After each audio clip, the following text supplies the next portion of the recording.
오늘은 요한 1서 2장 1절에서 11절까지 말씀입니다. 신앙생활을 처음 시작하는 이 신앙의 1세대와 또 그 자녀 세대들인 2세대, 3세대가 누리는 영적인 기쁨은 그 출발 자체가 조금 다를 수 있습니다.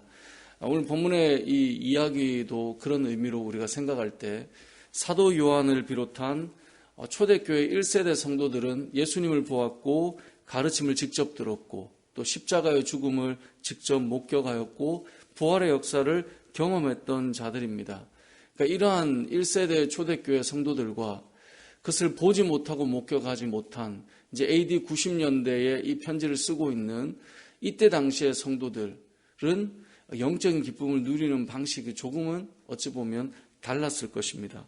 그래서 편지를 쓰면서 이 사도 요한은 이 다음 세대들에게도 영적인 기쁨이 회복되고 살아나기를 원하는 마음으로 너희에게도 기쁨이 충만한 신앙생활이 되면 좋겠다라는 마음으로 요한 1서를 썼다라고 우리가 어제 말씀을 통해 보았습니다. 그러면서 어제 본 것처럼 이러한 영적인 기쁨을 회복하기 위해 필요한 것이 무엇이었죠? 하나님과 사귐이었어요.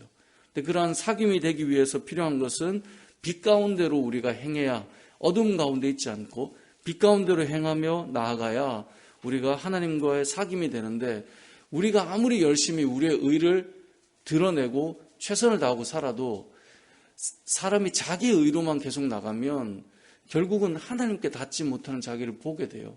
그래서 우리에게 필요한 건 뭐냐?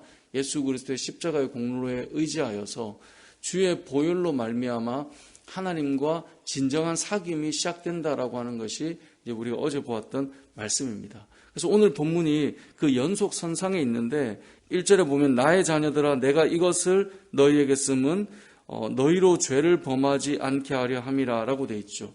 그러니까 범죄하지 않고 나아가야, 이 빛으로 나아가야, 어두움 가운데 거하지 않아야 하나님과 진정한 사귐이 되는 거예요.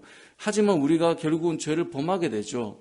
근데 그 죄를, 만일 누가 죄를 범하여도 아버지 앞에서 우리에게 대언자가 있으니 곧 의로우신 예수 그리스도가 2절에 보면 우리 죄를 위한 화목제물이 되어주셔서 그냥 우리의 죄뿐만 아니라 온 세상의 죄를 다 속죄하신 분이기 때문에 우리가 하나님과 진정한 사귐이 이루어질 수 있다라고 하는 것을 연결해서 말씀하고 있는 거예요. 그러면서 또 한 가지는 우리에게 필요한 것이 뭐냐? 3절에 보니까 우리가 뭘 지켜요?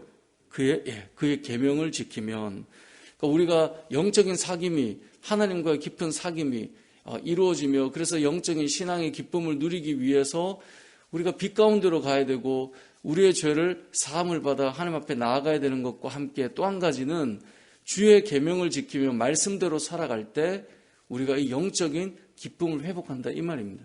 그래서 3절에 보면 그의 계명을 지키면, 4절에도 보면 그를 안으로 하고 그의 계명을 지키지 아니하는 자는, 5절에도 누구든지 그의 말씀을 지키는 자는, 6절에도 그의 안에 산다고 하는 자는 그가 행하시는 대로 자기도 행하는 것. 이게 순종이거든요. 말씀대로 가는 것이거든요. 그러니까 이 3절에서 6절까지 계속해서 반복하는 것이 무엇이냐? 주의 말씀을 따라 살아가는 것, 주의 계명을 지키며 살아가는 것. 요즘 우리가 잘 쓰는 한 단어로 보자면 순종하며 살아가는 것이 우리 안에 영적인 기쁨이 회복되는 또 하나의 모습이다라고 말씀하고 있는 것입니다. 그래서 신앙인들이 하나님과의 깊은 사귐과 영적인 기쁨을 회복하기 위해 필요한 것이 무엇이냐면 주의 말씀을 알고 주의 말씀을 따라 순종하며 나아갈 때 하나님과의 깊은 사귐의 단계로 나아가게 된다는 거예요. 순종이 너무나 중요합니다. 그런데 오늘 본문에 보면 그럼 무엇을 순종할 거냐, 어떤 말씀을 지킬 거냐라고 하는 것을 이야기하는데 7절에 보면 사랑하는 자들아 내가 새 계명을 너에게 쓰는 것이 아니다. 그러니까 말씀을, 계명을 지키며 살아갈 때 영적인 사귐을, 하나님과의 사귐을, 또 영적인 기쁨을 누리게 되는데 그 지켜야 될 계명이 뭐냐? 이건 내가 지금 주는 게 아니라 옛부터 있었던 그 계명의 말씀이야 라고 하면서 9절부터 보면 그게 뭐냐? 사랑이다라는 거예요. 그 사랑은 형제를 사랑하는 것이다 라고 말씀합니다. 그래서 9절에서 11절까지 보면 빛 가운데 있다 하면서, 자, 빛 가운데 있다는 말은 우리가 1장에서 이미 보았죠.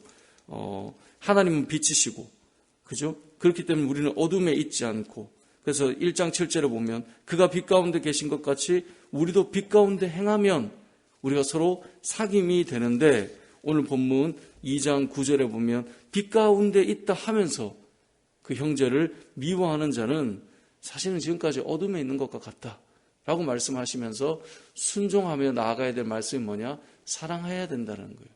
하나님께서 우리에게 베푸신 그 사랑처럼 우리가 형제를 사랑하며 살아가는 것, 그것이 너네가 지켜야 될 말씀이고, 이 말씀은 지금 너희들에게 주어지는 것이 아니라 이미 옛 계명을 이미 구약의 말씀 때부터 그렇게 형제를 사랑하고 공동체를 사랑하며 왔어야 했다라고 하는 말씀이 있었다는 것을 알려주는 것입니다.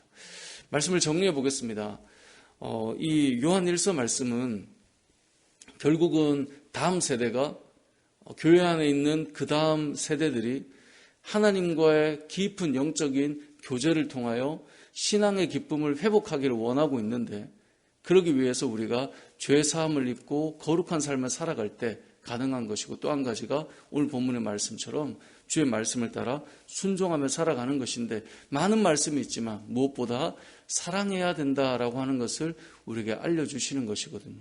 그래서 저와 여러분이 하나님께서 우리에게 베푸신 사랑처럼 형제를 사랑하며 살아가는 것, 그것이 빛 가운데 거하는 것이고, 그 일을 통하여서 우리가 그리스도를 알아가고 그 일을 통하여서 깊은 영적인 기쁨이 회복된다라는 것을 기억하시고, 오늘 하루도 형제를 사랑하고 또 여러분이 만나는 귀한 지체들을 사랑하고 이미 이전부터 우리에게 허락하신 그 계명을 따라 살아가는 저와 여러분 되시길 주님의 이름으로 축복합니다. 아멘.